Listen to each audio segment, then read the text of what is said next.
মুকাররমের গেইটে যায়া ব্যানার বানায়া মিছিল করো, স্লোগান দাও, এইটা তো ডাইরেক্ট বেদাত। আমার নবীর মিলাদের জুলুসে আমরা ব্যানার বানাই, স্লোগান দেই, লোকজন জমায়েত হয়। তোমরা রাজনৈতিক মিছিল তো স্লোগান দেও, ব্যানার বানাও, মানুষ জমায়েত হয়। কিরে ভাই, আমারটা কালা, তোমারটা মিডা, আমারটা তিতা, তোমারটা মিডা, ফাইস কই? মানুষের কি বেয়াক্কল ফাইসুন? আজকে আসতে আসতে গাড়ির মধ্যে দেখলাম একজনে আমার একটা ভিডিও পাঠাইছে, এক মৌলবী সাহেব নতুন করে উজাইছে, রাজহাঁসের মতন কণ্ঠ, হ্যাস হ্যাস করে কথা কয়। এবারটার নাম বেলে আলী হাসান ওসামা। আমরা শুনছিলাম ওসামা বিন লাদেনের কথা আমেরিকার লগে লাগছিল। এই ওসামা বিন লাদেনের মনে হয় উত্তরসূরি একজন আলী হাসান ওসামা। এই বেড়া কয় যারা মিলাদুন্নবীর জুলুস করে হেরারে তো এই মতিঝিলে শাপলা চত্বরে হেফাজতের আন্দোলনে যেই দিন আন্দোলন অনুষ্ঠিত হইল সেই দিন মিলাদুন্নবীর জুলুস করেন না করে পাওয়া গেল না। মিলাদুন্নবীর জুলুস করেন বেদাত। আমি একটু জানতে চাই আলী হাসান ওসামা সাহেব, মিলাদুন্নবীর জুলুসটা বেদাত, তো মতিঝিলের মাঠে হেফাজতের আন্দোলনের মিছিল, মিটিং, সমাবেশ, এইটা কোন ইবাদত? ঠিক কিনা বলে? ওটা কি ইবাদত? ওটা ইবাদত? রাজনৈতিক স্বার্থ হাসিলের জন্য সেখানে গিয়েছো। তোমাদের সাথে মিলাদুন্নবী মানিন্নারা যায় নাই, সুন্নিরা তোমাদের সাথে যায় নাই। কারণ হলো তোমাদের চরিত্র জানা আছে। তোমরা ইসলাম হেফাজতের আন্দোলনের নাম দিয়া কোরআন শরীফের দোকানে আগুন লাগাই দিছো। কোরআন শরীফের দোকানে আগুন দেয় যে ব্যক্তি, এই ব্যক্তি কি ইসলামের হেফাজত করতে পারে? পারে? তোমাদের সাথে আমরা কিভাবে যাব? তোমাদের কাছে আল্লাহর কোরআনের মূল্য নাই। আল্লাহর কোরআনে আগুন দিতে তোমরা একবারও চিন্তা করো না। ঠিক কিনা বলেন? আল্লাহর কোরআনকে যারা ভয় করে না, আল্লাহর আযাবকে যারা ভয় করে না, তারা কি মুমিন হতে পারে? তো তোমাদের সাথে আমরা কেন যাব? কেন যাব তোমাদের সাথে? আমরা বলতেছো যে মতিঝিলের হেফাজতের আন্দোলনে পাওয়া যায় নাই। আরে মিলাদুন্নবীর জুলুস যদি বিদআত হয়, তাইলে তুমি আগে প্রমাণ করো হেফাজতের আন্দোলনে যাও না ইবাদত। সাহাবীরা গেছে, প্রমাণ করো। নবীজি এই ধরনের সমাবেশ করছে, এই ধরনের আন্দোলন করছে, নবীজি সাহাবায়ে কেরাম এই ধরনের আন্দোলন করছে, দলিল দাও। তুমি যখন আমার কাছ থেকে বেদাত কইয়া মিলাদুন্নবীর দলিল চাইবা, আমি তোমার কাছ থেকে ঘুম থেকে জাগবা, বিছানায় ঘুমাইতে যাইবা, প্রত্যেক কদমে কদমে দলিল চাইব। প্রত্যেক কদমে কদমে দলিল দিয়ে এরপরে যাইবি। আমি আরো একটা দলিল দেই, হে বেটা যারে বাপ ডাকে, তার নামের পরে পিতার নামের জায়গায় যার নাম লেখে, এই বেটা যে হের বাপ, এটাও তো বেদাত। কোন হাদিসের কিতাবও আছে যে এই বেটা হেতের বাপ? কথা কন না কা? কোন হাদিসের কিতাবও আছে যে এই লোক তার বাপ? কোরআন শরীফও আছে। তো হেতে যে বেটার বাপ ডাহে, এটাও তো বেদাত। আন্দাজে ডাহে, হেতে কি জানে নাকি? হেতে দেখছে এটা যে তার বাপ। উচিত কথায় বিলাই বাজার, উচিত কথায় মাউই বাজার, গরম ভাতে বিলাই বাজার। ঠিক কিনা বলেন? কষ্ট লাগতে পারে, কিন্তু এগুলো বাস্তব কথা। কারো কাছে জবাব থাকলে আমারে দিয়ে তারপরে যাইবেন। আর যদি জবাব থাকার পরেও জবাব না দিয়ে আপনি চলে যান, কালকা রাস্তায় দোকানে, চায়ের দোকানে গিয়া যদি আমার সমালোচনা করেন, আমার সরাসরি প্রশ্ন না করে গিয়া যদি সমালোচনা করেন, আমি আপনার কাছে দাবি রাখবো আল্লাহর রাসূলের শাফাআত আপনার নসিব হবে না। আমি ভুল বললে আমারে ধরবেন, আমারে ধরেন, আপনি ধরেন। মিলাদুন্নবীর জুলুস বেদাত দেওবন্দিরাও বেশি করে করে। তৎকালীন সময়ের ভারতের প্রেসিডেন্ট ইন্দিরা গান্ধী। আচ্ছা, ইন্দিরা গান্ধী সাহেব তিনি কি মুসলমান? হিন্দু ধর্মের লোক, কিন্তু দেওবন্দ মাদ্রাসা কি মুসলমানের না হিন্দুদের? দেওবন্দ মাদ্রাসা কি মুসলমানের না হিন্দুদের? তাইলে দেওবন্দ মাদ্রাসার 100 বছর বার্ষিকী পালন করার জন্য ইন্দিরা গান্ধীরে যারা আইনা মাদ্রাসার প্রতিষ্ঠা বার্ষিকী করলো, সেখানে লোক জমায়েত হয়েছে কি হয় নাই? তাহলে এই ধরনের লোক জমায়েত কইরা বিধর্মীরে দাওয়াত দিয়া আল্লাহ রসুল সাহাবায়ে কেরাম কোন অনুষ্ঠান করছে? কথা বলেন, করছে? মিলাদুন্নবীর দিকে আঙ্গুল দিবেন, একটা আঙ্গুল মিলাদুন্নবীর দিকে দিবেন, তিনটা আঙ্গুল আপনার দিকে আসবে।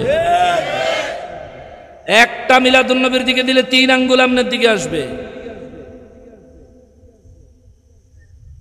শোনেন, বিদআতের কিছু প্রশ্ন তারারে দিয়ে যায়, তোমরা এই বিদআতের প্রশ্নগুলো তোমরা সমাধান কইরো। কোরআন শরীফের বেদাত 4টা বেদাত ধরাইয়া দিছি, 4টা বেদাত ধরাইয়া দিছি। মুসলমান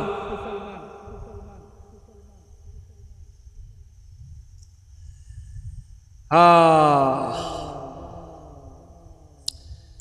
1970 সালে পাকিস্তানে জামাতে ইসলামের একটা রাজনৈতিক দল হয়েছিল।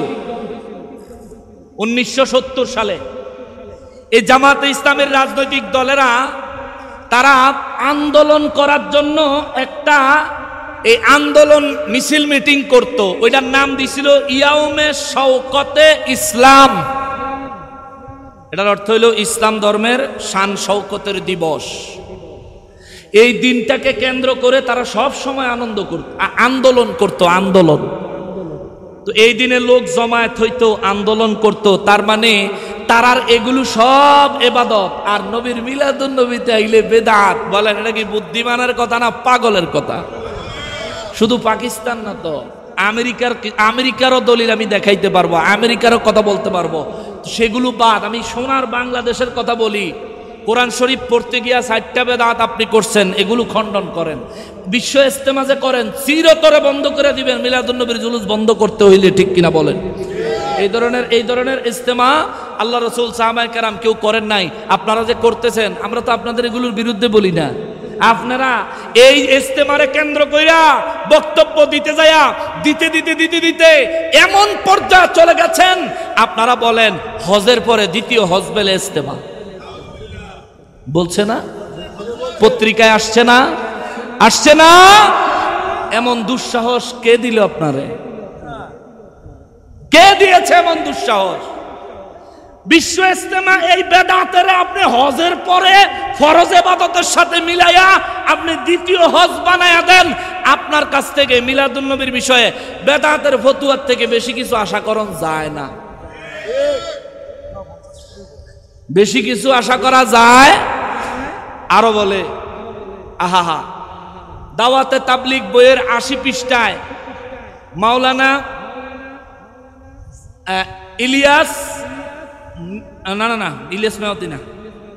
ইলিয়াস আশরাফি এ ব্যক্তি দাওয়াতে তাবলিগ কিতাবের বইয়ের 80 পৃষ্ঠায় লেখছে, মক্কা শরীফে 1 রাকাত নামাজ পড়লে 1 লক্ষ রাকাতের সওয়াব হয়। টঙ্গী ইজতেমায় গিয়া 1 রাকাত নামাজ পড়লে 49 কোটি রাকাতের সওয়াব হয়। মানে মক্কা শরীফের থেকেও দামি জায়গা বেলে টঙ্গীর ইজতেমা। কোরআন শরীফের কোন জায়গায় কইছে কথাটা আমি খুঁজে পাইলাম না। হাদিস শরীফের কোথায় বলেছে আমি খুঁজে পাই নাই। তারা এমন কথা বলেছে। আমি তাদের বিরোধিতা করার জন্য, তাদের গোমর ফাঁস করে তাদেরকে লাঞ্ছিত অপমানিত করার জন্য আপনাদের এখানে আসি নাই। শুধু আমি কিছু বিষয় ইঙ্গিত দিয়ে আঙ্গুল দিয়া তাদের চোখে দেখায়া দিয়া গেলাম। মিলাদুন্নবীর বিরোধিতা তুমি কেন করো? মিলাদুন্নবী উপলক্ষে আনন্দ করার নির্দেশ দিছে আল্লাহ, মিলাদুন্নবী উপলক্ষে খুশি করার হুকুম দিছে আল্লাহ, আমরা সেটাই করি।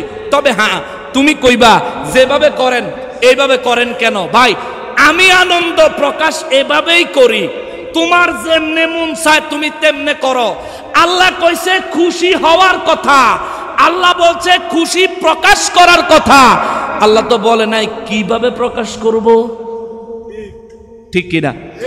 কিভাবে প্রকাশ করব এটা কি আল্লাহ বলছেন? আল্লাহ তো এটা বলেন নাই। তাইলে আমি জুলুসের মাধ্যমে প্রকাশ করি, তুমি জুলুসে আইতে না চাইলে তুমি নিজে নিজে খুশি হইয়া প্রকাশ করো। তুমি প্রকাশ করলে করো, না করলে নাই। কিন্তু বিরোধিতা করার আগে ফতুয়া দেওয়ার আল্লাহর কোরআনের আইন, কোরআনের বিধানটা একটু মাথায় রাখো। কেননা আজকে তুমি আমার কাছে জবাবদিহি করা লাগবে না, মনে রাখবে আল্লাহর কাছে জবাব দেওয়া লাগবে। আমার কাছে জবাব দেওয়া লাগতো না, আল্লাহর কাছে জবাব না দিয়া তুমি বাঁচতে পারবা না। খবরদার। তারার প্রশ্নের কোনো শেষ নাই, সারা গায়ে ক্ষত, ঔষধ দিব কত। তাদের আরেকটা বক্তব্য, সাহাবায়ে কেরাম কেউ এইভাবে মিলাদুন নবীর জুলুস করলেন না, পালন করলেন না। আপনারা কি সাহাবীদের থেকেও বড় আশিক? আপনারা যে এইভাবে করেন, আমি তাদেরকে বলবো, ভাই ইমাম মালিক রহমাতুল্লাহ আলাই মদিনা মুনাওয়ারায় সারা জীবন মসজিদে নববী শরীফে হাদিস শরীফ পড়াইছেন। ইমাম মালিক রহমাতুল্লাহ আলাই জীবনে কোনোদিন মদিনা শরীফে জুতা পরেন নাই। সুবহানাল্লাহ কর। জীবনে কোনোদিন জুতা পরেন নাই। আবার সারা জীবনে কোনোদিন মদিনা শরীফের হেরাম শরীফের বাউন্ডারির ভিতরে প্রস্রাব করেন নাই, পায়খানা করেন নাই। জোরে কন্যা সুবহানাল্লাহ। ইমাম মালিক রহমাতুল্লাহ আলাই, ইমাম মালিক রহমাতুল্লাহ আলাই। কিন্তু কোন সাহাবীর জীবনীতে এমন ঘটনা পাওয়া যায় না যে কোন সাহাবী মদিনা শরীফে নবীর মহব্বতে জুতা পায়ে না দিয়ে চলেছেন, এমন বক্তব্য আমি পাই নাই। কোন সাহাবী মদিনা শরীফে হেরামের ভিতরে প্রস্রাব পায়খানা করে নাই, দূরে বাইরে গিয়া করে আসছে, এমন বক্তব্য আমি পাই নাই। এমন বক্তব্য কোরআন হাদিসে নাইও। তাইলে কি ইমাম মালিক রহমাতুল্লাহ আলাই নবীর প্রেম প্রকাশ করার কারণে তিনি কি সাহাবীদের থেকে বড় আশিক হয়ে গেছে? বলেন, সাহাবায়ে কেরামের থেকে বড় আশিক হয়ে গেছেন? তিনি নবীর মহব্বতে জুতা পরেন নাই, হেরেমের ভিতরে প্রস্রাব পায়খানা করেন নাই। এটার হলো আল্লাহর রাসূল সাল্লাল্লাহু আলাইহি ওয়াসাল্লামের মহব্বতের বহিঃপ্রকাশ। এটা দিয়া যদি সাহাবীর সাথে ওজন দেন যে হ্যাঁ আপনি কি সাহাবীগণ থেকেও বড় আশিক নি, তাইলে আমি কমু তুই কি দুনিয়ার সবচেয়ে বড় বেকুব নি। আরো আসেন 2 নাম্বার, ইমাম বুখারী রহমাতুল্লাহ আলাইহি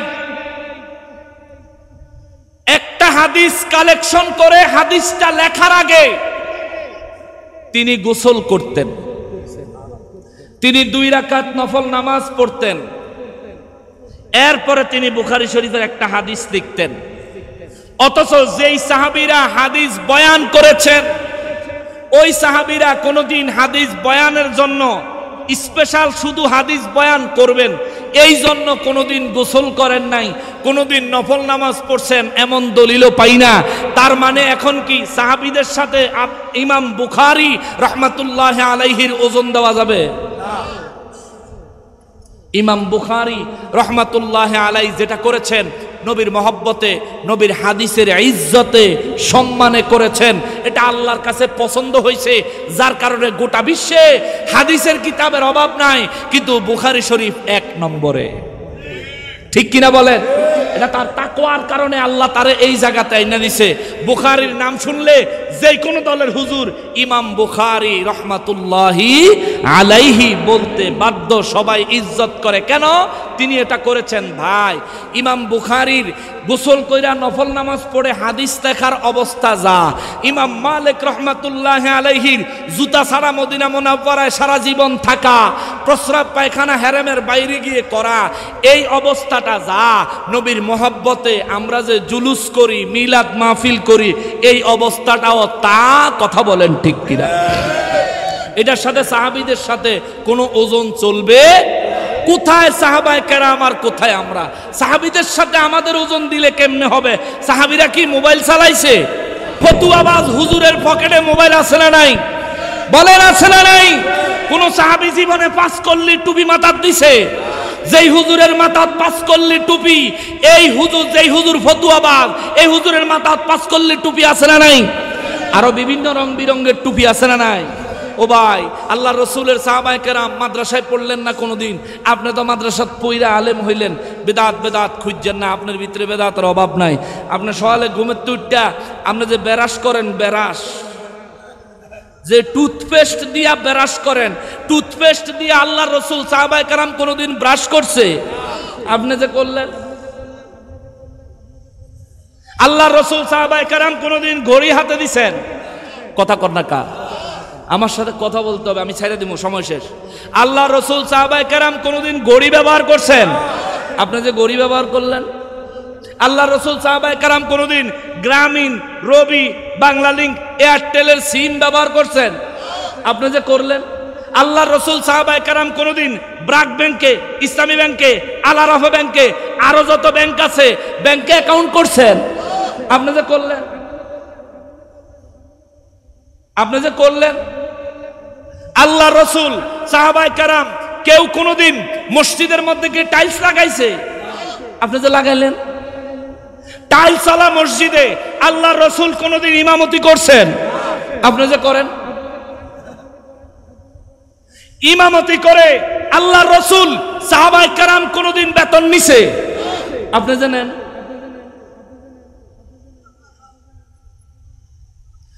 গ্রাম এলাকার মানুষের ঘরে ঘরে খায়া আল্লাহ রসুল সাহাবায়ে কেরাম কোনোদিন ইমামতি করছেন এমন প্রমাণ আছে? আপনি যে গ্রামের মানুষের বাইরে খায়া ইমামতি করেন।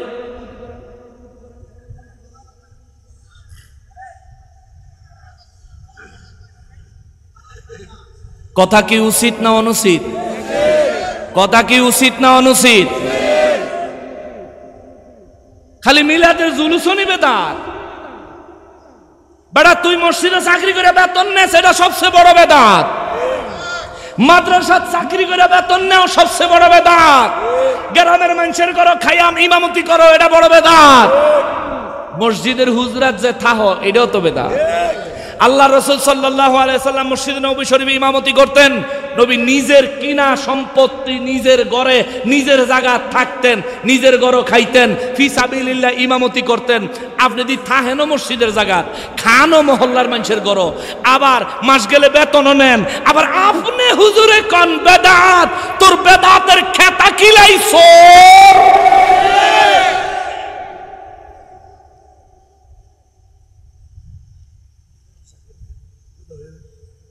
আরো আছে কমু, আরো আছে কমু। আল্লাহ রসুল সাহাবায়ে কেরাম কোনদিন ফ্যানের নিচে নামাজ পড়ছে? আপনি যে পড়েন। আল্লাহ রসুল সাহাবায়ে কেরাম কোনদিন মসজিদের মধ্যে কারেন্টের লাইট জ্বালাইছেন? আপনি যে জ্বালাইলেন। আল্লাহ রসুল সাহাবায়ে কেরাম কোনদিন মসজিদের মধ্যে এসি ব্যবহার করছেন? আপনি যে করলেন। আল্লাহ রসুল সাহাবায়ে কেরাম কোনদিন মদিনা মুনাওয়ারা থেকে মক্কা মুআজ্জামায় হজ করার জন্য গাড়ি দিয়া গেছেন? বিমান দিয়া গেছেন?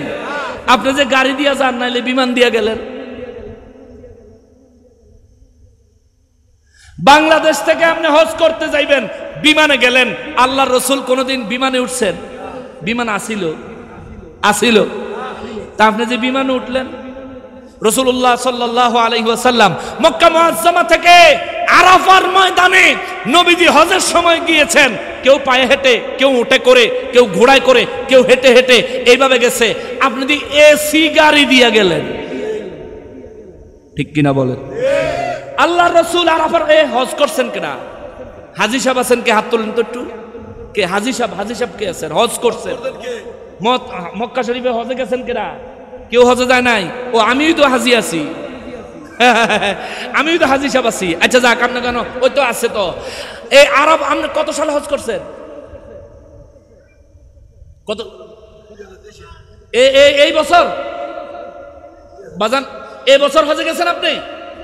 আরাফার ময়দানে যখন গেছিলেন, আরাফার ময়দানে তাবুর ভিতরে এসি আসিল নি? হ্যাঁ আসিল।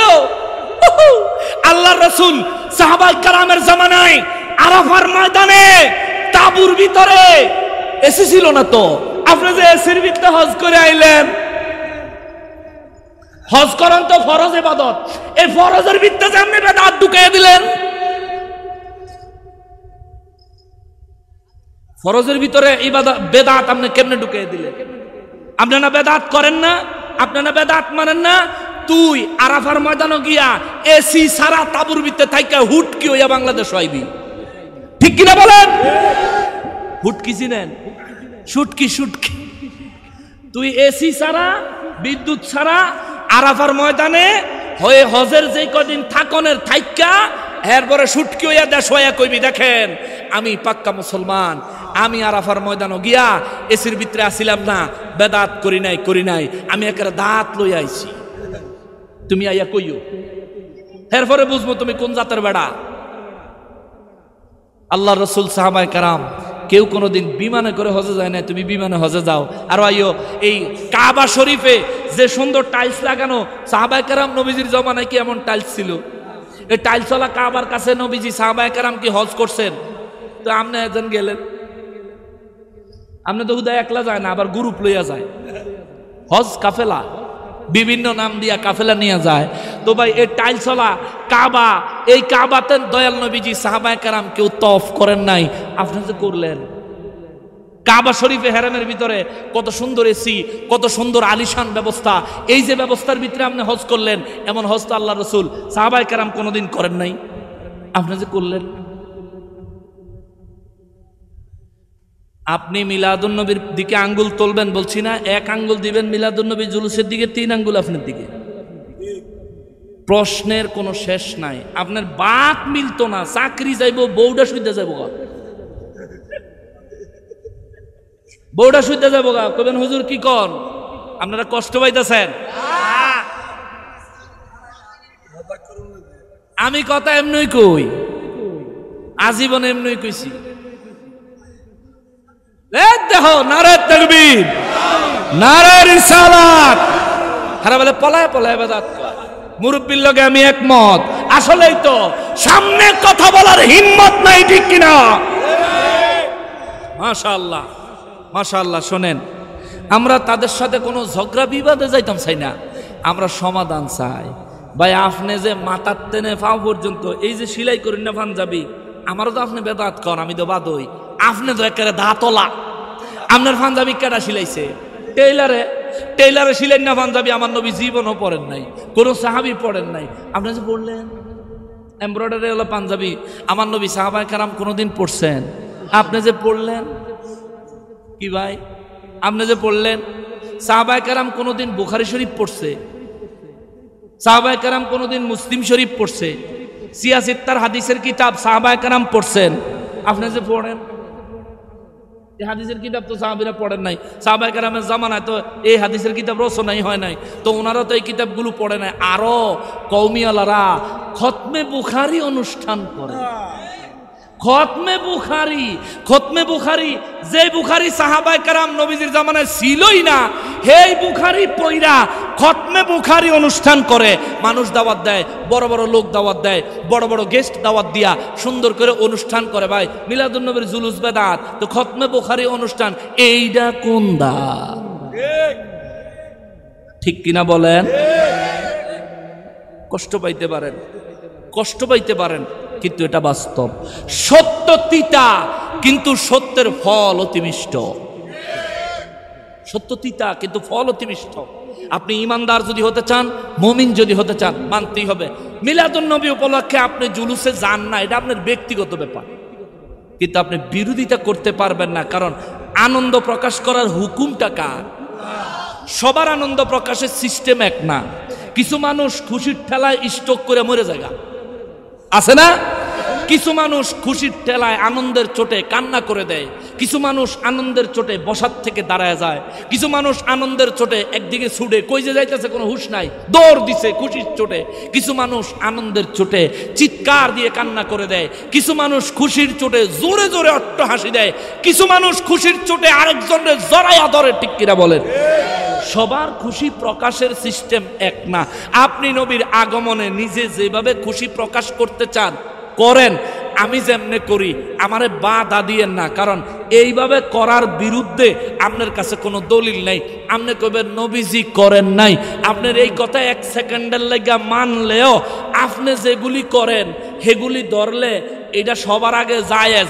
নবীজি করেন নাই আপনাদের কইছে ডাকাটা।